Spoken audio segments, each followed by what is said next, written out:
Good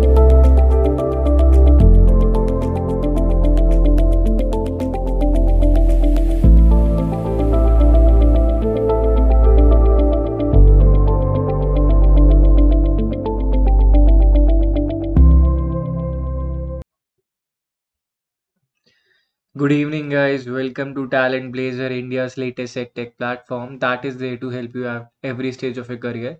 Now, if you have been here, you know me. My name is Gaurav, and I'm your teacher and mentor in this journey. And I've been taking paper 2 commerce for a while.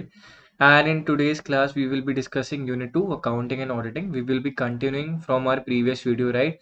So I've already taken up paper 2 and paper 2 में हमने पहले Unit 1 already cover कर चुके हैं पूरी. सो अगर आपने वो वीडियोस नहीं देखे तो do definitely give it a watch. और यूनिट 2 भी मैंने लास्ट क्लास में स्टार्ट कर दी थी. आज हम यूनिट 2 को कंटिन्यू करेंगे. सो डिटेल्ड यूनिट 2 को हम अकाउंटिंग पर्सपेक्टिव पे आज ज़्यादा ध्यान देंगे. What really are the important things that you have to cover in your accounting content, right. Accounting part को आपको कैसे कवर करना है, तो उसके बारे में ये पूरी वीडियो रहेगी, राइट. तो ये थोड़ा बेसिक कंसेप्ट पे भी जाएगा. वाई? बिकॉज एट टाइम्स हमारे बेसिक्स अगर अच्छे हो in accounting, mostly the questions are driven from the basics, right.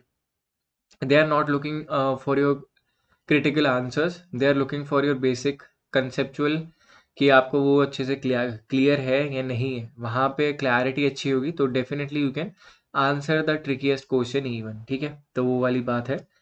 तो स्टार्ट करते हैं. We are starting with accounting concepts, ठीक है. हम स्टार्टिंग में हम बात करें अकाउंटिंग कॉन्सेप्ट्स के बारे में.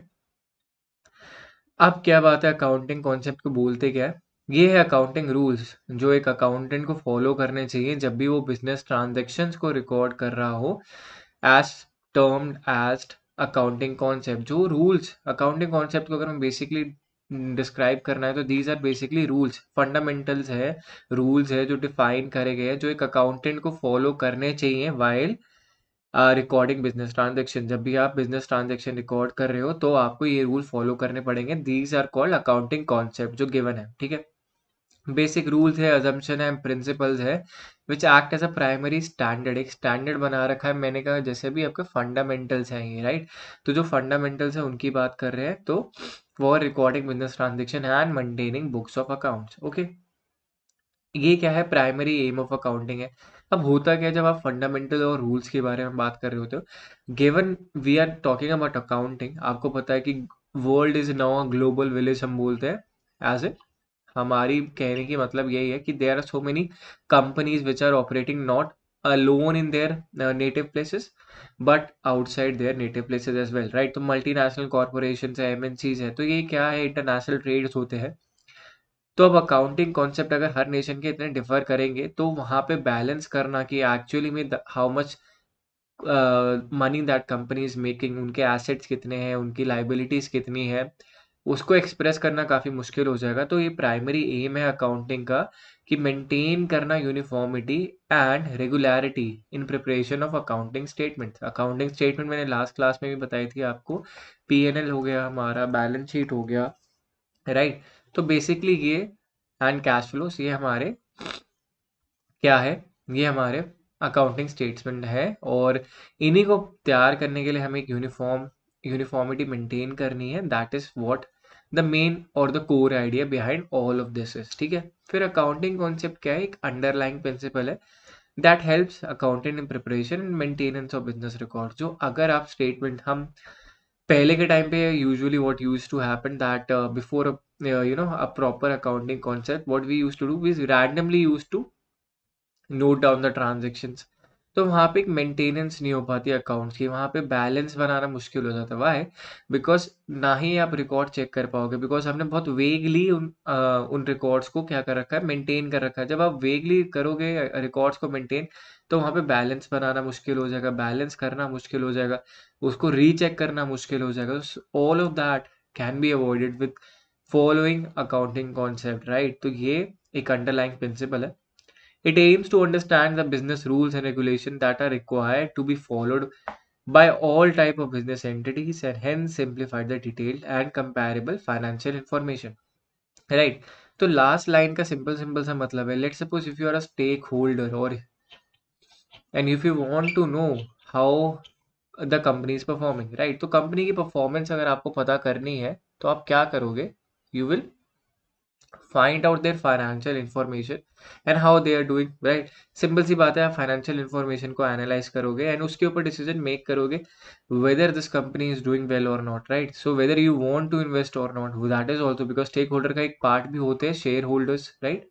तो शेयर होल्डर हो तो आपको डेफिनेटली चेकआउट करना पड़ेगा कि exactly how much money is be made by the company, how much net worth, how much actually the company revenue is, the profit is, or the losses if the company is in loss, तो वो सब का सब आपको पता लगना चाहिए। और दूसरी बात क्या है, एक कंपैरिजन आप ड्रॉ कर सकते हो। अगर दो कंपनियां सेम बिजनेस लाइन में है तो what you can do because of financial statement is draw a comparison. तो दैट इज ऑल पॉसिबल कि अगर आप एक अकाउंटिंग कॉन्सेप्ट को फॉलो करो, एक बेसिक रूल होना चाहिए। अगर रूल सब सारी कंपनीज अपने अकॉर्डिंग अकाउंटिंग स्टेटमेंट प्रिपेयर करने लग जाए and they all are giving vague result, सबके अलग अलग रिजल्ट्स है, how will you draw comparison कि कौन सी कंपनी सही है कौन सी कंपनी गलत है। That is where accounting concept plays a major role. ठीक है, यहाँ तक सबको क्लियर हो गया हो तो अब मूव करते हैं कि कौन कौन से डिफरेंट अकाउंटिंग कॉन्सेप्ट है। सबसे पहला हमारे कुछ 10 अकाउंटिंग कॉन्सेप्ट्स है। तो this is the first one, business entity concept. This concept मैं बेसिकली बता देता हूँ कि ऑर्गेनाइजेशन और बिजनेस ओनर दोनों डिफरेंट एंटिटी है। बिजनेस एंटिटी कॉन्सेप्ट में ये लिखा हुआ है कि ऑर्गेनाइजेशन और एक बिजनेस ओनर दोनों डिफरेंट एंटिटी है और बिजनेस की ट्रांजैक्शन और पर्सनल ट्रांजैक्शन डिफरेंट तरीके से नोट करी जाएगी। ठीक है, अब क्या है इसका सिंपल सा एग्जांपल, हमने जब स्टार्टिंग बेसिक अकाउंटिंग से पढ़ी थी तो आप सबको याद होगा कि जब भी जो बिजनेस ओनर है वो कैपिटल इंट्रोड्यूस करता है इन द ऑर्गेनाइजेशन, तो ऑर्गेनाइजेशन उसको एक लाइबिलिटी की तरह ट्रीट करती है that we have to pay him back, right. तो यही यहाँ पे लिखा है, for example when the business owner invest his money in the business it is recorded as a liability of the business to the owner. ठीक है, जब यहाँ पे अगर बिजनेस ओनर बिजनेस से कुछ सामान लेके जाता है, लेट सपोज उसने कैश विड्रॉ कर लिया फॉर पर्सनल यूज, राइट। इस पे याद रखना कि पर्सनल यूज की बात करें तो फॉर पर्सनल यूज अगर आप विड्रॉ करते हो that is called drawings, right. हमें सबको याद होगा ड्रॉइंग्स के बारे में हम बात करते हैं, राइट। तो ड्राइंग्स की हमने बात करी है, कैश या goods for its personal use it is not treated as a business expense. The accounting transaction are recorded in the books of account from the organization point of view and not the person owning the business. तो वो business का expense नहीं है। अगर आपने अपने खर्चे के लिए कुछ भी बिजनेस से पैसा लिया है और बी इट एनी गुड्स, तो that is not business expense, that is your personal expense and उसको हम रिकॉर्ड करते हैं बुक्स ऑफ अकाउंट में एज ड्राइंग्स, राइट। उसको ड्राइंग्स की तरह रिकॉर्ड करा जाता है। ड्राइंग्स में अगर आपको याद हो तो drawings account debit to cash हमारी बेसिकली एंट्री होती थी जब आप कैश विड्रॉ करते थे, राइट। तो जिसमें हमारा कैश क्या होता था, रियल अकाउंट होता था। रियल अकाउंट जिसमें रूल फॉलो करते हैं, debit what comes in credit what goes out. तो वहां पे कैश बाहर जा रहा है बिजनेस से तो credit what goes out.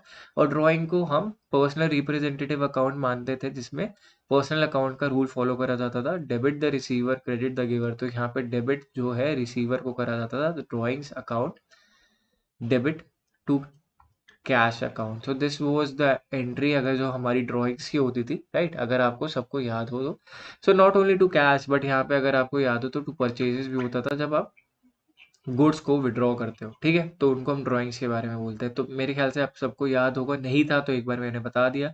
This is PR personal representative account and this is your real account.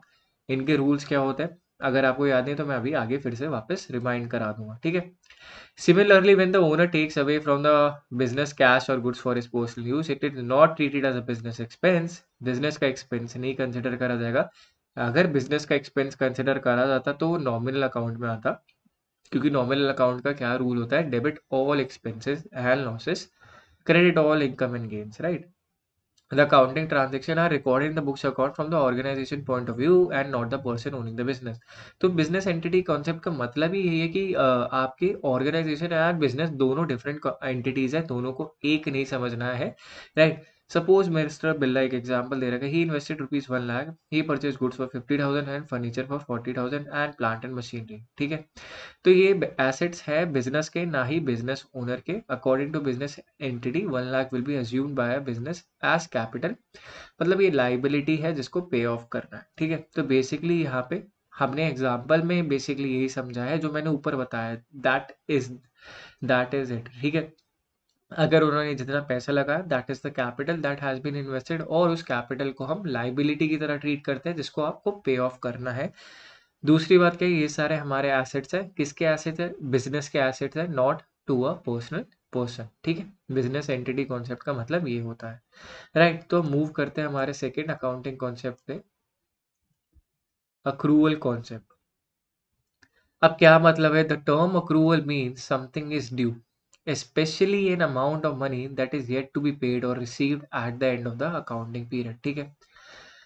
अब अक्रूवल का क्या मतलब है, बेसिकली सेइंग इट हैपेंस, मतलब जैसे यहाँ पे लिखा हुआ है कि समथिंग इज ड्यू, अभी मिला नहीं है, इज ड्यू, मिलेगा, कब भी मिल सकता है, राइट। लेट सपोज आप, हम बोलते हैं, आपने एक टर्म सुना होगा कि सैलरी ड्यू है। काफी सारे जो अभी let suppose if someone is working, तो उन्हें पता होगा कि सैलरी ड्यू क्या मतलब क्या होता है। बेसिकली सैलरी मिली नहीं, आपने उस पीरियड का काम कर लिया, आपने अपनी एंड से उस पीरियड का काम कर लिया, ड्यू है, मिल जाएगी, राइट। तो आपने बिल्स ड्रॉ कर दी है, बिल्स बना दिए, बट जैसे ही अभी जो भी उनका प्रोग्रेस होगा, काम होगा, तो उसके बाद वो आपको आपकी सैलरी मिल जाएगी, ठीक है। It implies that revenue is realized at the time of the sale through cash or not, whereas expense are recognized when they become payable whether cash is paid or not। तो इसको दो part में divide करना था। Accrual concept का मतलब है something is due, ठीक है।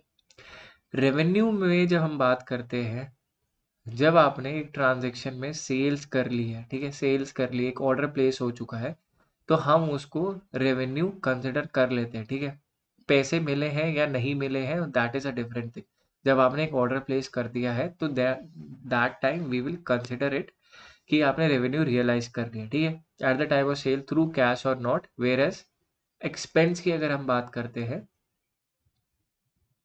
एक्सपेंस मतलब एक रिकॉग्नाइज कर लिया आपने एक्सपेंस। अब उसका एग्जांपल देता हूँ, जैसे लेट सपोज आप किसी कोचिंग इंस्टीट्यूट को चलाते हो, कोचिंग इंस्टीट्यूट को चलाते हो, आप वहाँ पे 1 महीने काम कर रहे हो, ठीक है। 1 महीने काम करा, और वहाँ पे डेफिनेटली अगर वो रेंटेड प्रॉपर्टी है तो रेंट भी देना पड़ेगा, इलेक्ट्रिसिटी बिल भी देना पड़ेगा। तो ये क्या है, आपने 1 महीना यूज करा, इलेक्ट्रिसिटी बिल आएगा, तब उसके बाद आप पे करोगे, बट वो रिकॉग्नाइज तो पहले ही हो जाएगा, चाहे कैश पे करा है या नहीं करा है, ठीक है। तो रिकॉग्निशन पहले हो जाता है when that expense comes as due, मतलब आपको पे करना ही करना है, ठीक है। तो आप भाग नहीं सकते, बट टाइमिंग अभी आपने पे करा है या नहीं करा है, तो उसको हम बोलते हैं अक्रूवल कॉन्सेप्ट, मतलब समथिंग इज ड्यू। इसका सिंपल सा मतलब है, ये समथिंग इज ड्यू वाला याद रख लेना। I think majority of you must be remembering this. Simple सा है, both the transaction are recorded in the accounting period in which they relate. जब भी उस ट्रांजेक्शन की बात करी जाएगी, तो उस ट्रांजेक्शन पीरियड में जब भी हमने इनको रेवेन्यू को देखा था और जब एक्सपेंस को देखा था, तभी उसको कंसिडर करेंगे, ठीक है। अब इसका एक एग्जांपल लेते हैं। On March 5th 2021 the firm sold goods for ₹50,000 and the payment was not receive until 5th April 2021।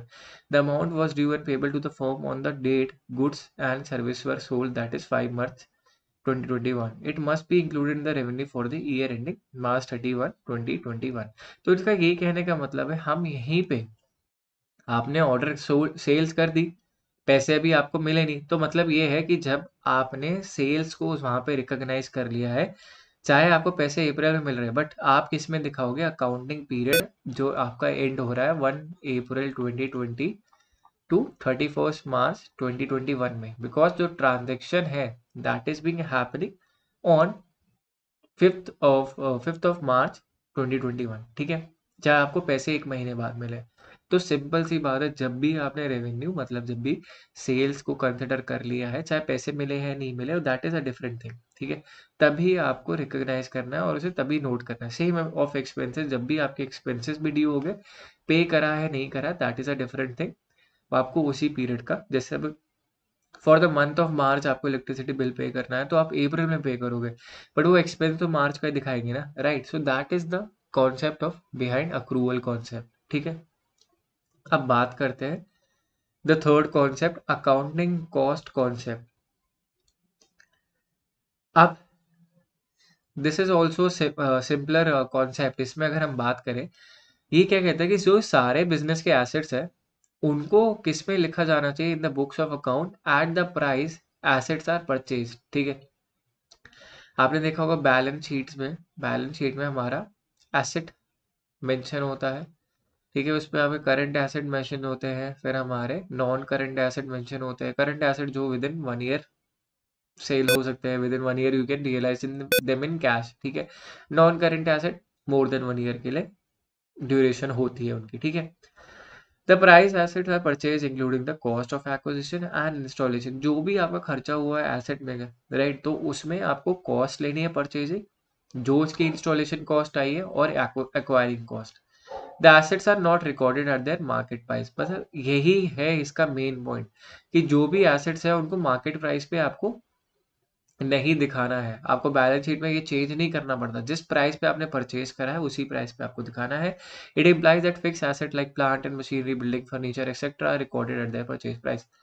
For example, a machine was purchase by ABC limited for 10 lakh for manufacturing bottles. फिर उसके बाद उस पर 2,000 रुपये और spend करे, जिसको transfer करने में लगे, 2,000 उसके इंस्टॉलेशन पे लगे। Hence, the total amount at which the machine will be recorded in the books of account would be the total of these items 10,04,000 rupees। ठीक है, इसको हम हिस्टोरिकल कॉस्ट बोलते हैं।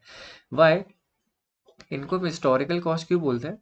बिकॉज ये हम जर्नली अज्यूम करते हैं that whenever you are buying a fixed asset, right, तो उसको आप काफ़ी लॉन्ग ड्यूरेशन के लिए चलाओगे। ठीक है, ऐसा नहीं है कि आपने एक बार मशीनरी, प्लांट एंड मशीनरी का एग्जाम्पल कंटिन्यू करें, तो आप प्लांट एंड मशीनरी ले रहे हो बट उसको अगले साल डिस्पोज कर दोगे। ऐसे कभी नहीं करते। आप प्लांट एंड मशीनरी लेते हो उसको 10 साल यूज करने के लिए, 7-8 साल यूज करने के लिए, मतलब लॉन्गर पीरियड ऑफ टाइम के लिए, मोर than 1 year, but definitely 5-6-7 years जो हम जनरली कंसिडर करते हैं। ठीक है, अब यहीं पे भी एग्जाम्पल अगर देखें तो इन्होंने मशीनरी ली है टू मैन्युफैक्चरिंग बॉटल्स, तो अब ये तो है नहीं कि 1 साल बाद ये बॉटल बनाना बंद कर देंगे। ठीक है, तो अब बैलेंस शीट में हम मार्केट प्राइस नहीं दिखाते। मार्केट प्राइस इसलिए क्यों नहीं दिखाते? Because we think that this price will be continuing for a while because this asset will be staying with us for a while। ठीक है, तो इसीलिए हम इसे हिस्टोरिकल कॉस्ट पे देखते हैं जिसपे ये इसे परचेज करा गया था। Depreciation is a different thing, depreciation अलग चीज है, उसको हम देखते हैं इन P&L, राइट। तो हिस्टोरिकली कॉस्ट पे हम इसे अकाउंट करते हैं। जितना इसमें क्या क्या इंक्लूड होगा, जो आपका परचेजिंग कॉस्ट है, उसके बाद आपकी एक्वायरिंग कॉस्ट है, एंड उसके बाद इंस्टॉलेशन कॉस्ट है। ठीक है, आप चेंज नहीं करते रहोगे, मार्केट वैल्यू पे नहीं पुट करोगे, you will record it on the purchase price. ठीक है, यहाँ तक सबको क्लियर हो गया। Now moving on to the next accounting concept, जो है डुअल एस्पेक्ट। अब ये तो हमें सबको पता है कि डुअल एस्पेक्ट एक बेसिक प्रिंसिपल ऑफ अकाउंटिंग है। मतलब जब भी आप ट्रांजेक्शन रिकॉर्ड करते हो आपको डुअल एंट्री करनी पड़ती है। ठीक है, this concept assume that every transaction recorded in the books of account is based on dual concept. The transaction that is recorded affects two accounts on their respective opposite side। तो इसका मतलब ये है, जैसे अगर आपने सेल्स, मतलब basically आपने सोल्ड करे गुड्स, ठीक है, फॉर कैश। अब इसकी एंट्री क्या होती है? Sales account,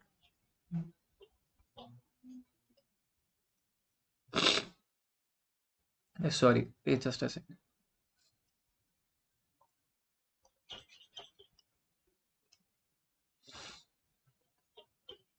cash account debit to sales. ठीक है, अब ये क्यों है, ऐसी एंट्री क्यों है? देखो, इसमें दो अकाउंट जो है इम्पैक्ट हो रहे हैं, कैश एंड सेल्स। हमारे दो अकाउंट है, सेल जो हमारे जो गुड्स गया है उसकी वजह से। अब कैश क्या है? हमारा रियल अकाउंट होता है, हमें सब पता है। तो रियल अकाउंट में एंट्री क्या होती है? Debit what comes in and credit what goes out. तो डेबिट व्हाट कम्स इन है इसलिए कि हम गुड्स बेच रहे हैं तो कैश आ रहा है, और सेल जो है हमारा क्या है? नॉमिनल अकाउंट है। तो हम debit all expenses and losses, credit all income and gain, तो इसे हम मानते हैं इनकम, राइट। तो सेल करने पे आपको जो इनकम होती है, दो एस्पेक्ट होते हैं कैश अकाउंट में और आपके सेल्स, राइट। तो आपके सेल्स में भी डिफरेंस आएगा because your goods are going out. आपके गुड्स जो है बाहर जा रहे हैं और उसके बाद आपके पास कैश इंक्रीज हो रहा है, कैश बढ़ रहा है, ठीक है। तो इसको हम बोलते हैं dual concept. This implies that transaction that is recorded effects two accounts on their respective opposite sides and the transaction should be recorded at dual places. मतलब कैश में देखेंगे तो कैश बढ़ गया है, वहां पे सेल्स करेंगे तो गुड्स कम हो गए तो गुड्स माइनस करेंगे। इट इम्प्लाइज, अब इसमें यहाँ पे इन्होंने ऑपोजिट एग्जाम्पल दे रखा है, जो मैंने आपको दिया वो भी है। चलो एक बार इनका भी एग्जाम्पल ले लेते हैं। इसमें लिखा है good purchase in exchange for cash having to expect this such as paying cash and receiving goods. तो इसमें क्या होगा जब हम बात करते हैं, इसकी एंट्री होती है purchase account debit to cash. अब यहाँ पे हम क्या कर रहे हैं, यहाँ पे कैश पे कर रहे हैं। तो रियल अकाउंट में क्या होता है, debit what comes in, credit what goes out. तो यहाँ पे कैश जो है बाहर जा रहा है तो टू कैश चले गया बाहर। परचेज अकाउंट क्या हुआ हमारा, नॉमिनल अकाउंट हुआ, तो debit all expenses and losses. तो ये हमारा एक्सपेंस कंसिडर करा जाता है, that is why purchase account को हम यहाँ पे डेबिट करेंगे इस सिचुएशन में, ठीक है। फॉर एग्जाम्पल जो इसमें एग्जाम्पल दे रखा है, ये वाला मैंने खुद बताया था। तो this is how you have to notice that there are always dual aspect in your accounting transaction, ठीक है। अब बात करते हैं गोइंग कॉन्सेप्ट पे। This is also simple concept. Going concept क्या कहता है कि एक बिजनेस एक्टिविटी जो कंसिडर करी जाएगी that will be for a unlimited duration. मतलब ये क्या है, ये बिजनेस जो है जल्दी नहीं मरता, right. This simply means that every business has continuity of life, hence it will not be dissolved shortly. जब कोई business start करता है, they don't think that their business will be getting closed within 5 years, 10 years, right? So basically, they're thinking that they will continue this legacy even if that founder does not survive that long, ठीक है। सो अगर वो founder भी इतना लंबा नहीं रहता तो what we think is basically their children will be carrying on the legacy and continuing this business. तो बिजनेस को हम ये सोचते हैं कि बिजनेस काफी लंबा चलेगा, जल्दी डिसॉल्व नहीं होता। This is an important assumption of accounting as it provide a base for representing the asset value in the balance sheet। अभी हमने थोड़ी देर पहले पढ़ा हिस्टोरिकल कॉस्ट होती है, तो हिस्टोरिकल कॉस्ट इसी वजह से गोइंग कंसेप्ट है हमारा। अब क्या है, जैसे प्लांट एंड मशीनरी वाला एग्जांपल है जिसमें 10 लाख रुपए लगे और उसकी लाइफ स्पैन है 10 years। According to the going concept every year some amount of asset purchase by business will be represented as an expense and the balance will be shown as the asset in the books of account, ठीक है। उस 10 साल में से कितना कुछ हमारा expense consider करा जाएगा कि ये इस साल का खर्चा है, बाकी जो है आपका पूरा का पूरा एसेट में चला जाएगा। That this thing is still with us. अगर हमें कभी बेचने की ज़रूरत पड़ेगी तो वो हमारा एक एसेट है, बट वो उसे हम नहीं बेचेंगे बिकॉज हमारा वो एक नॉन करेंट, एक हमारे लिए बहुत इंपॉर्टेंट एसेट है हमारी कंपनी का। But if the time comes liquidation होती है तब उसे सेल ऑफ करके हम पैसे पे कर सकते हैं किसी और को। So this is one of the going concept, ये हमारा अनदर पार्ट है जिसे हम गोइंग कंसेप्ट बोलते हैं। Now the next one is money measurement concept. The money measure concept जो है इसमें अज्यूम करता है कि जो भी business transaction are made in terms of money. हमने जब भी आपने अकाउंटिंग की स्टार्टिंग पढ़ी है, बेसिक पढ़ी है, अकाउंटिंग जो स्टेटमेंट है they only record money related transaction. ये इसका नेचर है, money related transaction, that is the nature of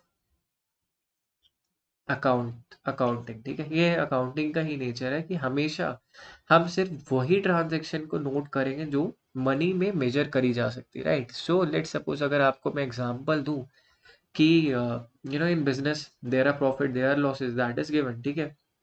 but can you record trans an entry of the entrepreneur health? उसकी हेल्थ की कोई एंट्री हो सकती नहीं, उसके सैक्रिफाइसेस की कोई एंट्री हो सकती नहीं। So this is what basically saying कि हम जो चीज मेजर कर सकते हैं मनी में, उसी को ही हम अज्यूम करते हैं, उन्हीं transaction that are made in terms of money that in a currency of a country, ठीक है। In India such transaction are made in terms of rupee. हमें पता है हमारी जो ट्रांजेक्शन है वो किस में होती है, इन टर्म्स ऑफ रूपी होती है, ठीक है। Hence, as per the money measurement concept, transaction that can be expressed in terms of money should be recorded in books of account।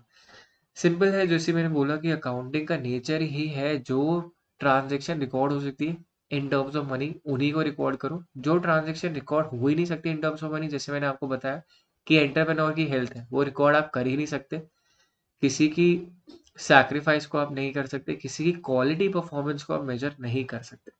For example the sale of goods worth rupees 10,000, purchase of raw material, ये सब terms of money में जो express हो सकती है उन्हीं को आप बुक्स ऑफ अकाउंट में रिकॉर्ड कर सकते हो, रिकॉर्ड करना ही है, right. So that is what it is emphasising on, ठीक है।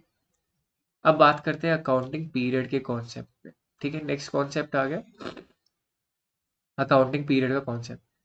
अब ये क्या कहता है, हमारे जो अकाउंटिंग पीरियड है, इसको हमें ना अनलिमिटेड ड्यूरेशन तक नहीं रन करना होता। आप दो कंपनी जो है, कंपनी की जो लाइफ है, दैट वी अज्यूम कि वो अनलिमिटेड ड्यूरेशन तक की होगी, ठीक है। ये हमने तो अज्यूम कर लिया कि वो काफ़ी लंबा चलेगी।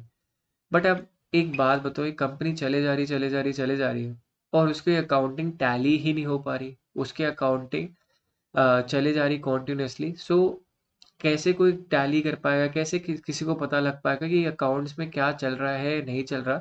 तो इसीलिए एक अकाउंटिंग पीरियड डिफाइन करा गया, इसीलिए अकाउंटिंग पीरियड डिफाइन करा गया कि हम क्या करेंगे ऑन अ बेसिस जर्नली एक साल, 1 ईयर का एक अकाउंटिंग पीरियड रखेंगे। अब एंड ये मैं इसलिए कह रहा हूँ कि this is not hard and fast rule की हर जगह 1 ईयर ही होगा अकाउंटिंग पीरियड। ये मैं पहले ही बता चुका हूँ। लेट सपोज अगर आपका बिजनेस का जो इनकॉर्पोरेशन हुआ है वो मिड ऑफ द ईयर हुआ है, तो आपका मिड ऑफ द ईयर से 31 मार्च तक होता है। ऐसा कहीं गारंटेड नहीं है कि आपका हमेशा ही 1 ईयर अकाउंटिंग पीरियड होगा, ठीक है। तो इसका मतलब क्या है, अकाउंटिंग पीरियड बोलता क्या है, that all the transaction recorded in the books of account should be based on an assumption that profit on these transaction is to be ascertained for a specific period. Hence, this concept say that the balance sheet and P&L account of business should be prepared at regular intervals.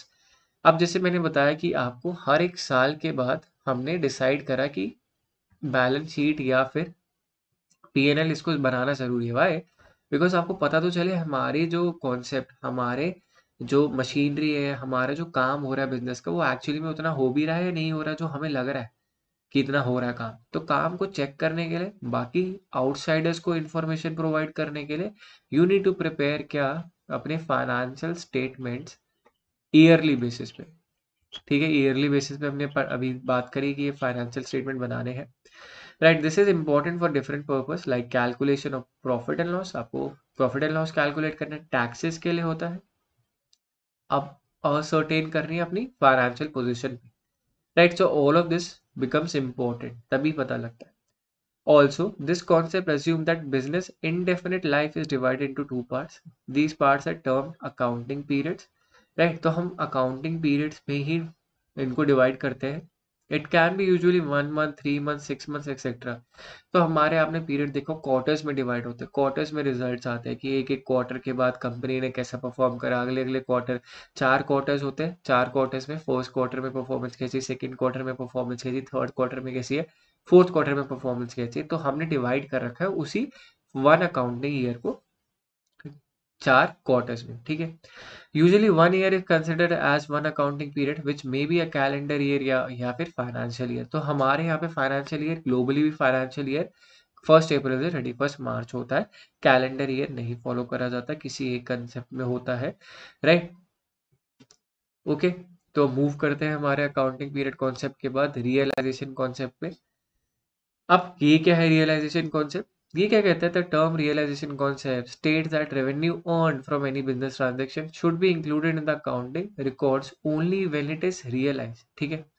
The term realisation implies the creation of a legal right to receive money.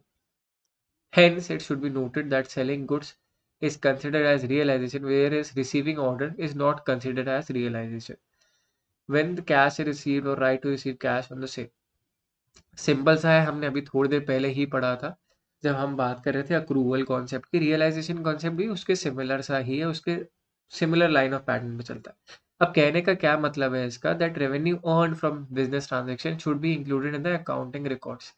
अब मैंने आपको last time में मैं क्यों इस word पे emphasise कर रहा था, सेल्स होना जरूरी है, ठीक है। सेल्स होना जरूरी है।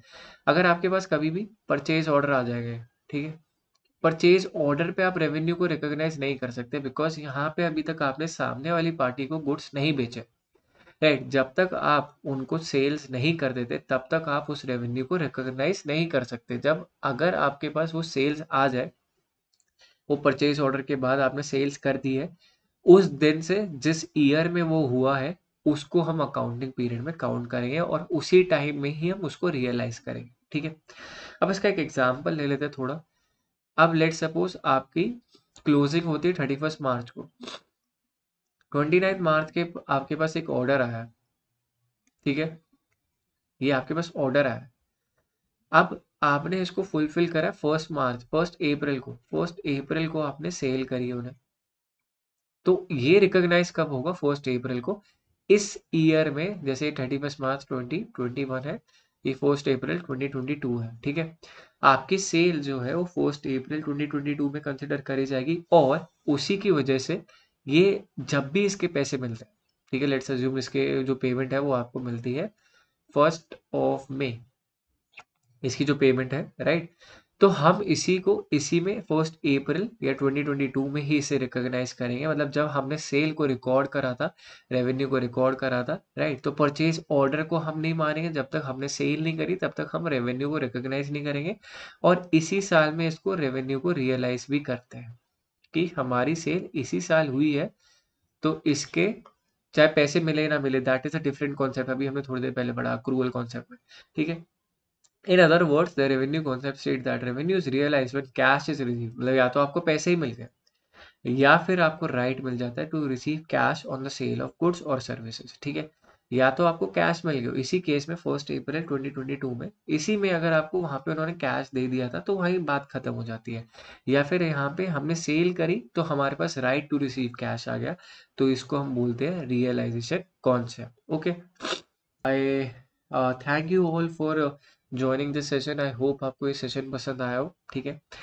इस सेशन में हमने बहुत सारी चीज़ें कवर करी है, अकाउंटिंग कंसेप्ट, अकाउंटिंग कन्वेंशन, ना ही बस वही but golden rules, modern rules, सब कवर करा है A to Z, ठीक है। ये क्यों कवर करा है? Because I want to make sure that you revise it thoroughly. आपकी जो प्रिपरेशन है उसमें कुछ मिस आउट ना रह जाए, सारी चीज़ें प्रिपेयर्ड हो अच्छे से, मिसिंग आउट कोई पार्ट ना हो, वो सब का सब मैंने एक्सप्लेन कर दिया, ठीक है। तो वीडियो पसंद आई हो तो लाइक करना मत भूलना and subscribe to the channel as well because I will be covering up with more videos on paper 2। सारी की सारी वीडियोस, सारी के सारी यूनिट्स कवर करेंगे एंड सब्सक्राइब करोगे तो आपको वीडियो के बारे में नोटिफिकेशन मिल जाएगी। And share this video with your friends who are preparing for UGC NET examination could be at any point of time now, right. सो आपको अपने तक कंपटीशन रखना, you want to know how much people are competing, या जो भी आपके friends हैं उनको भी ये वीडियो, अगर उनको प्रॉब्लम है अकाउंटिंग एंड ऑडिटिंग में, राइट। और ऑडिटिंग के ऊपर मैं ऑलरेडी एक वीडियो बना चुका हूँ, so if you want to learn about auditing in detail go and check out that video as well, ठीक है। And one more important thing that if you are here for the first time, Talent Pleasure comes up with their own app. Talent Pleasure app है जो है Google play store पे, जिसका link आपको description में मिल जाएगा नीचे, राइट। अब क्या है, as I said, if you are a serious aspirant you need to assess yourself time by time. तो आपको अपने आप को असेस करना है, तो आपको मॉक टेस्ट देना जरूरी है। और मॉक टेस्ट कहाँ मिलेंगे? टैलेंट बेजर ऐप पे, राइट। सो वो टैलेंट बेजर ऐप पे आप डाउनलोड करो, मॉक टेस्ट दो फ्री में, अपने आप को असेस करो, राइट। मॉक टेस्ट में ऐसा नहीं है कि सिर्फ we are providing you solution, we are providing you intelligent solution, कि आपने जो चूज करा वो क्यों गलत है एंड जो राइट है वो क्यों राइट है, राइट। तो सोल्यूशंस जरूरी है to know where you are getting wrong, तो वो सब भी है, तो उसको डाउनलोड कर लो। And the app is for free, so there are no charges. आप डाउनलोड करके यूज करके and you can definitely give the feedback in the comment section, right? So if you have any doubt, any query, we can also cover it in the comment section. And do subscribe to the video, and if you did like our video, like करना मत भूलना, subscribe करना and bell icon जरूर दबा देना, so that you can get notified for the same whenever I come up with a new video on unit 2 और the paper 2, right. तो ठीक है, फिर मिलते हैं in the next video. Thank you all for joining in this one.